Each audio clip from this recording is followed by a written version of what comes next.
لفظ رمضان کے کیا معنی؟ دیکھیے 12 مہینوں میں ایک مہینہ رمضان کا ہے، اور لغت کی کتابوں میں بھی رمضان کے معنی یہی لکھے گئے ہیں کہ یہ ایک اسلامی مہینہ، اور اس کی تعریف یہ ہے کہ جب یہ مہینہ آ جائے تو اس میں روزے رکھے جائیں۔ اگر 29واں چاند ہو تو 29 روزے، 30واں چاند ہو تو 30 روزے۔ پھر دوسرا آپ نے پوچھا کہ رمضان میں ہم روزہ کیوں رکھتے ہیں؟ دیکھیے سب سے پہلی بات کہ ہم رمضان میں روزہ اس لیے رکھتے ہیں کہ اللہ تبارک و تعالی نے حکم دیا۔ قرآن مجید فرقان حمید میں ہے، ارشاد باری تعالی ہوا یا ایھا الذین آمنوا کتب علیکم الصیام، اے ایمان والوں ہم نے تم پر روزوں کو فرض کر دیا، کما کتب علی الذین من قبلکم لعلکم تتقون، جیسے ہم نے تم سے پہلوں پر فرض کیا تھا اسی طرح ہم نے تم پر بھی فرض کیا۔ اور کیوں فرض کیا؟ لعلکم تتقون، تاکہ تم صاحب تقوی بن جاؤ، پرہیزگار بن جاؤ، نیک بن جاؤ۔ اس کے بعد آپ نے تیسرا سوال یہ کیا کہ اس مہینے کی اہمیت کیا ہے، یعنی رمضان شریف کے مہینے کی اہمیت کیا؟ سب سے بڑی اہمیت تو یہ کہ اس میں رمضان کے روزوں کو فرض کر دیا گیا، اور اس کی اہمیت کا اندازہ اس سے لگائیے کہ امام بیہقی رحمت اللہ علیہ نے حضرت سلمان فارسی رضی اللہ عنہ سے ایک طویل حدیث نقل کی۔ حضرت سلمان فارسی فرماتے ہیں کہ ایک مرتبہ حضور نے شعبان کی آخری تاریخوں میں ہمیں جمع فرمایا اور فرمایا کہ گویا تم ٹھہر جاؤ، میں تم سے واز کہنے والا۔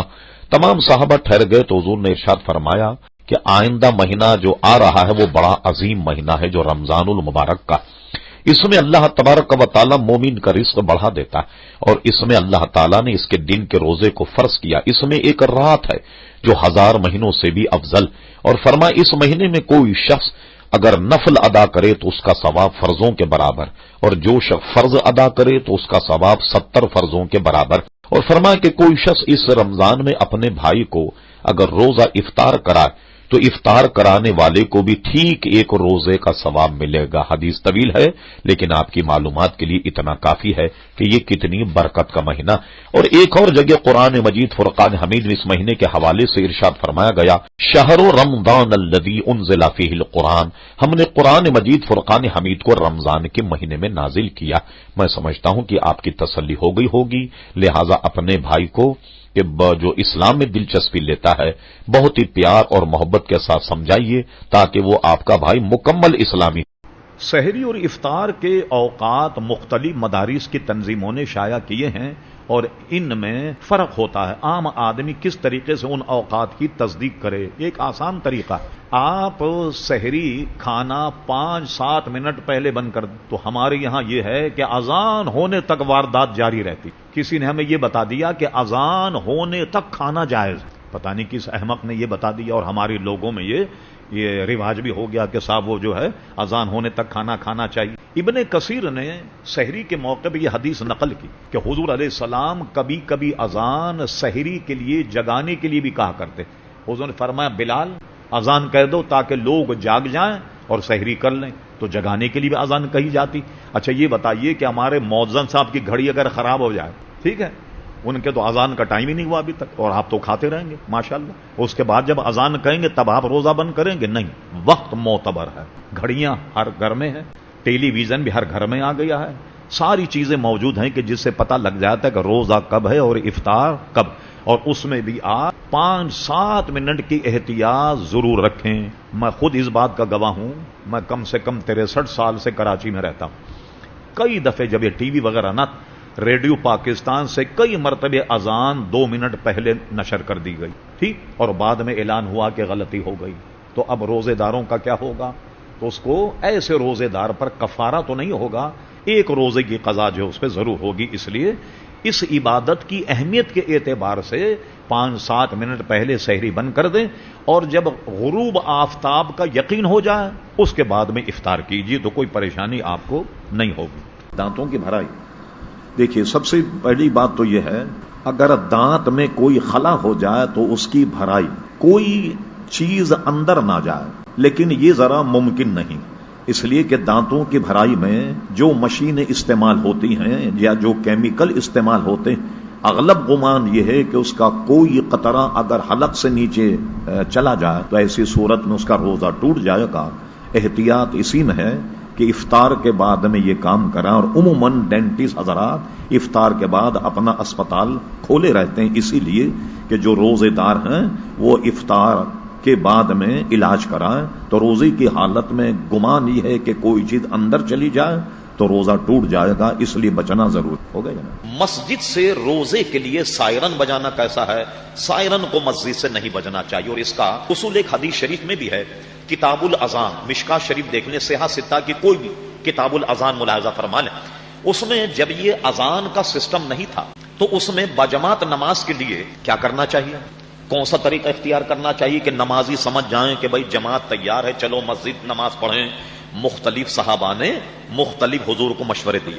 ایک مشورہ یہ دیا کہ حضور نماز کے وقت میں بگل بجا دیا جائے، پوں پوں پوں پوں بگل بج رہا جیسے اعلان کے لیے ہو رہا، تاکہ لوگ جمع ہو جائیں اور جناب مسجد کے اندر آ جائیں۔ کسی نے کہا آگ جلائی جائے، آگ جلا کر کے اوپر تک اس کو ہلا، جب دھواں اور آگ کی روشنی پہلے کی، ظاہر ہے کوئی اتنا وہ دور نہیں تھا کہ بڑی بڑی بلڈنگ ہو سب کو پتہ لگ جائے بھی آگ جلائی جا رہی۔ ایک طریقہ اس زمانے میں یہ تھا کہ کہیں اونچے پہاڑ پر چڑھ کر لوگ چادر ہلاتے، پہاڑ پر جب چادر ہلاتے تو کوئی دیکھتا تو ایک دوسرے کی طرف، بھائی کوئی خاص مسئلہ بھی چلو جمع ہو جاؤ، اس لیے کوئی چادر ہلائی گئی۔ یہ سارے طریقے حضور سے بیان کیے، حضور نے سب کو مسترد کر دیا، اور اس میں ایک سائرن بجانا بھی تھا، بگل بجانا بھی تھا، اس کو حضور نے مسترد کر دیا۔ میری دانش میں جہاں تک مجھے یاد ہے تقریباً 9 صحابہ ہیں، یا 10 ہیں یا 9 صحابہ نے یہ کہ بات دیگر حضور کی خدمت میں آن کر کے کہا، جس میں ایک حضرت عبداللہ ابن مکتوم بھی ہیں۔ انہوں نے کہا حضور ہم نے رات خواب میں دیکھا۔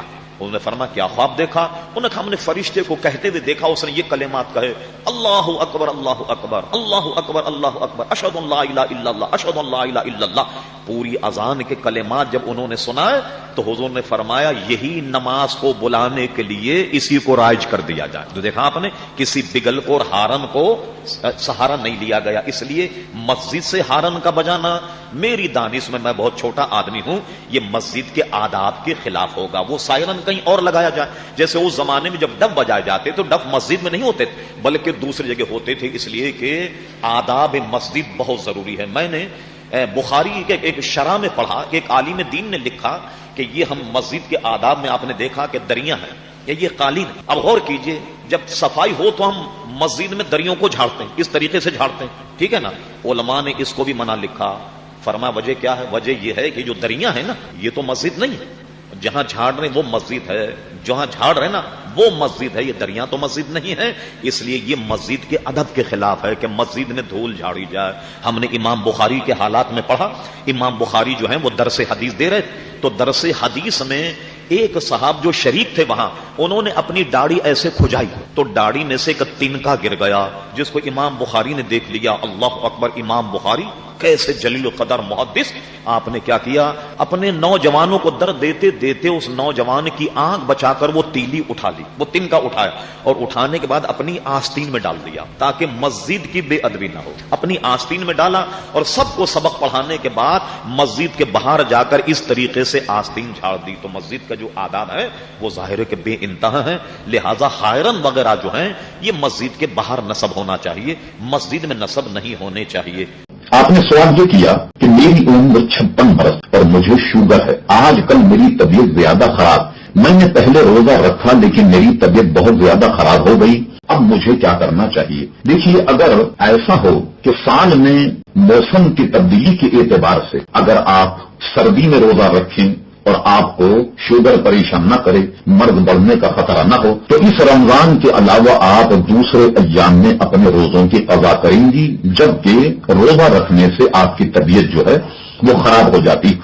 ظاہر ہے کہ اسلام نے اور قرآن مجید فرقان حمید نے جہاں روزوں کا بیان کیا اور اس میں یہی احکامات بھی دیے کہ مریض اگر روزہ نہ رکھ پائے، مریض کی 2 قسمیں، ایک تو یہ کہ وہ مرض عارضی کہ بعد میں افاقے کا یقین ہو تو ان روزوں کی قضا کرے، اور خدا نہ خواستہ کوئی ایسا مرض ہے کہ روزہ رکھنے سے چاہے وہ قطع نظر اس کے کہ موسم کیا ہے، اور جب بھی وہ روزہ رکھے تو اس کی طبیعت خراب ہو جائے گی، یہاں تک کہ سب اس کو نقصان ہونے کا خطرہ ہے۔ تو ایسا شخص کہ جو ہمیشہ مرض میں رہنے کا عادی ہے یا ہمیشہ کسی ایسے موذی مرض میں مبتلا کہ وہ روزوں کی قضا بھی نہیں رکھ سکتا، تو آپ پر یہ ضروری ہے کہ آپ ایک روزے کا عوض ایک فدیہ ادا کریں، اور فدیے کی رقم جو ہے وہ 2.25 سیر آٹے کی قیمت بنتی ہے۔